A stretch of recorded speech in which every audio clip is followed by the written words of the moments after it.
Shalom, sahabat CS dimanapun Anda berada. Saya senang sekali bisa menjumpai Anda untuk menyampaikan kebenaran firman Tuhan. Firman Tuhan kali ini berjudul Berani Menolak Perintah. Ibrani 11 ayat 23-24. Berani menolak perintah. Katakan begini, Ibrani 11 ayat 23. Karena iman, maka Musa setelah ia lahir, disembunyikan selama 3 bulan oleh orang tuanya. Karena mereka melihat bahwa anak itu elok rupanya dan mereka tidak takut akan perintah raja. Lagi, dan mereka tidak takut akan perintah raja. Karena iman, maka Musa setelah dewasa menolak disebut anak putri Firaun. Saudara-saudara sekalian, sejak kecil sampai remaja bahkan dewasa, kita itu dikelilingi oleh perintah. Kita diminta, diajar untuk mematuhi perintah, baik perintah orang tua, perintah guru, perintah atasan, perintah pejabat, dan lain sebagainya. Biasanya kita mentaati atau mengikuti perintah bos atau atasan, atau bahkan orang tua ketika kita kecil, saudara sekalian. Kita tidak berani menolak perintah yang di atas kita.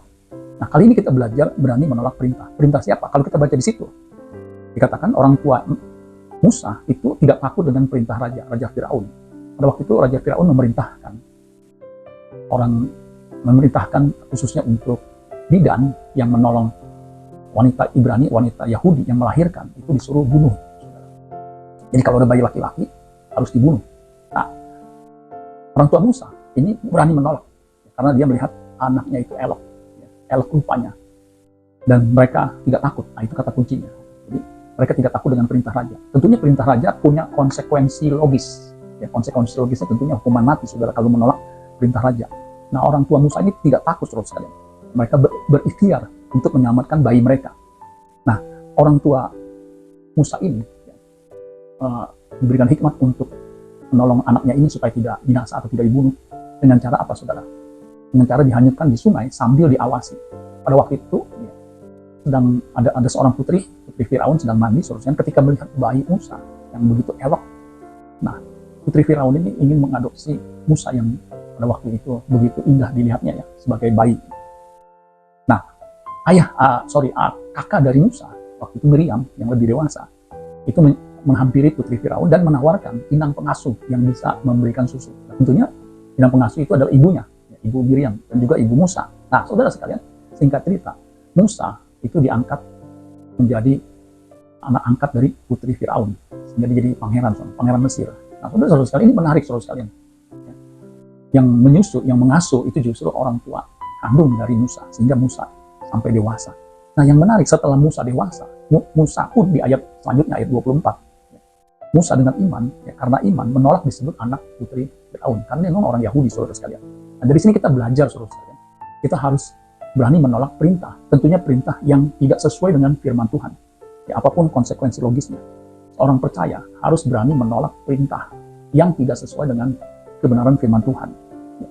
Kalau kita perhatikan kisah murid-murid Rasul mula-mula, ketika mereka menjadi murid Kristus, itu ada satu kisah di Kisah Para Rasul 5 ayat 27-29, dikatakan begini, mereka membawa keduanya, tentunya Petrus dan temannya, dan menghadapkan mereka kepada mahkamah agama yang berdaulat, berkuasa menghakimi atau menentukan tentang peribadatan.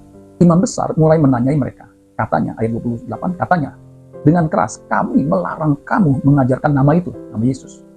Namun ternyata kamu telah memenuhi Yerusalem dengan ajaranmu dan kamu hendak menambungkan darah orang itu kepada kami.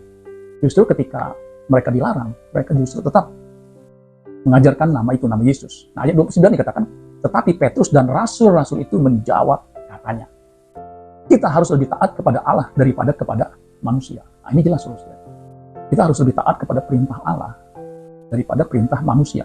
Kalau perintah manusia itu bertentangan dengan perintah Allah, dengan prinsip firman Tuhan, kita harus berani menolak perintah manusia itu, saudara.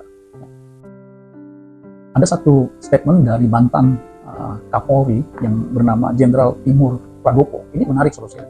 Yang waktu itu menjabat Kapolri, dia pernah berkata begini, bawahan harus berani menolak perintah atasan yang tidak sesuai norma dan ketentuan. Saya ulangi lagi, ini pernyataan yang menurut saya bagus, sejalan dengan firman Tuhan. Ya, dia mengatakan bawahan harus berani menolak perintah atasan. Tidak disebutkan atasannya bintang berapa, yang pasti atasan. Bawahan harus berani menolak perintah atasan yang tidak sesuai norma dan ketentuan.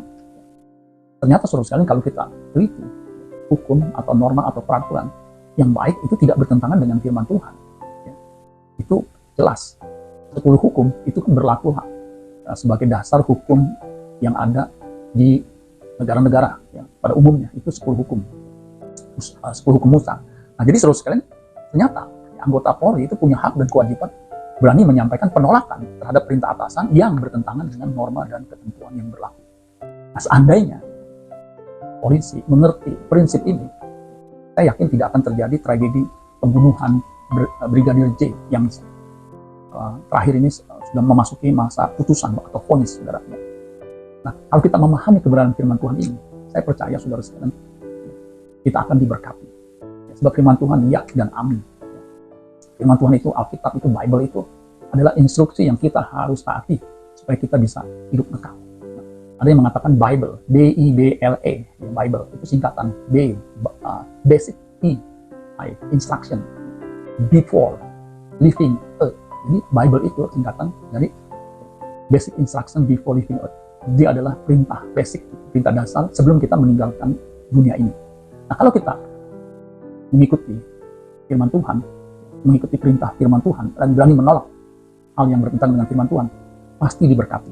Nah, kalau kita baca Keluaran pasal yang ke-1 ayat 15-22, tadi itu kisah Musa itu di Keluaran ya pasal yang kalau kita baca pasal yang kedua, ketiga dan seterusnya. Nah, di sini dikatakan di Keluaran 1 ayat 15, Raja Mesir itu memerintahkan kepada bidan-bidan yang menolong perempuan Ibrani, seorang bernama Sifra dan yang lain bernama Pua, katanya ayat 16. Apabila kamu menolong perempuan Ibrani pada waktu bersalin, kamu harus memperhatikan waktu anak itu lahir.